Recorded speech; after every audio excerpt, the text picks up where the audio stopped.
Mesdames et messieurs les rushers, bien le bonjour. Nouvelle vidéo, on est arrivé en arène 2, on a débloqué toutes les cartes possibles dans cette arène, et donc je vais vous présenter le deck à avoir pour passer rapidement en arène 3. Donc je vous conseille de jouer avec l'ingénieur, qui va avoir des gros dégâts. Plus vous allez avoir d'ingénieurs reliés ensemble sur le board, plus les dégâts de celui-ci seront forts. Donc faut vraiment pas hésiter à spam et à avoir un maximum d'ingénieurs reliés ensemble. On a ajouté la prêtresse.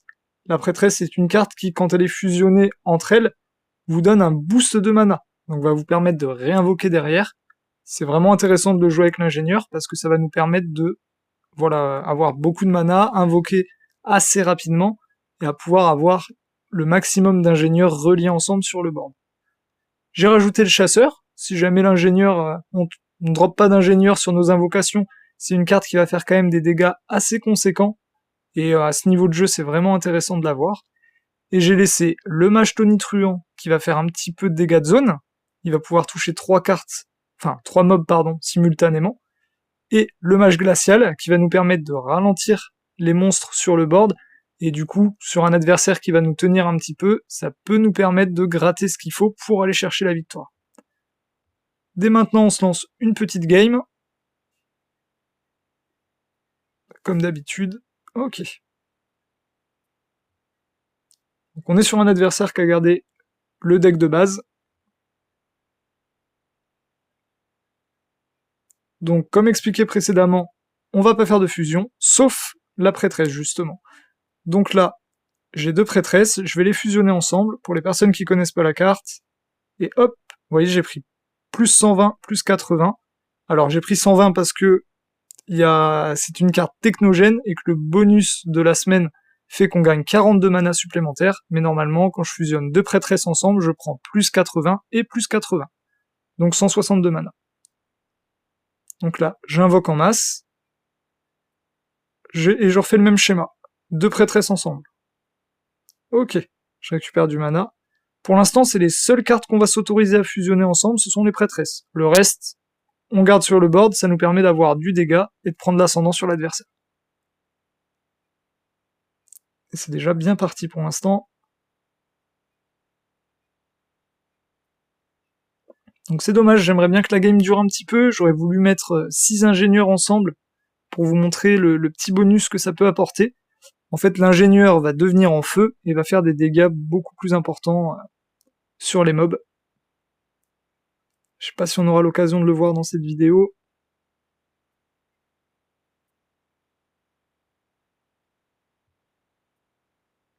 Donc on est encore sur des compos assez basiques.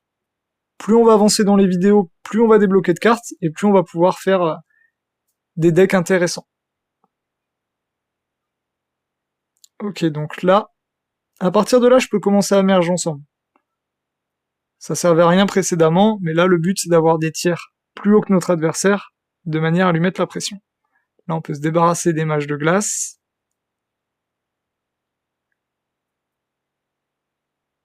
Ok, il a tenu la vague. Donc on va avoir Bedlam. Et là, il va changer tout notre board. On peut fusionner les prêtresses ensemble.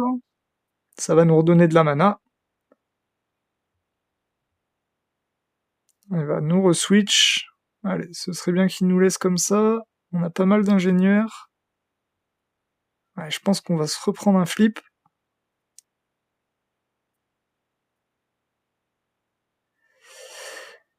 Ok. Bon, lui a fait beaucoup de fusions, vous voyez, il a plus que 3 cartes sur son board. Il s'est vraiment pénalisé tout seul. C'est pour ça que je vous invitais à pas faire trop de fusions dans un premier temps. On a plus de cartes que lui, on va vraiment lui mettre la pression, il va avoir du mal à se débarrasser des mobs. Ah, voilà, parfait. Donc là, vous voyez, mes 6 ingénieurs sont reliés entre eux, ils sont donc enflammés, et ils vont taper beaucoup plus fort.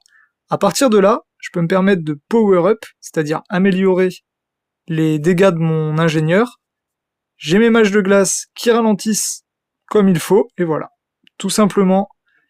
Donc voilà, je pense que c'est le deck le plus intéressant pour aller rapidement vers l'arène 3.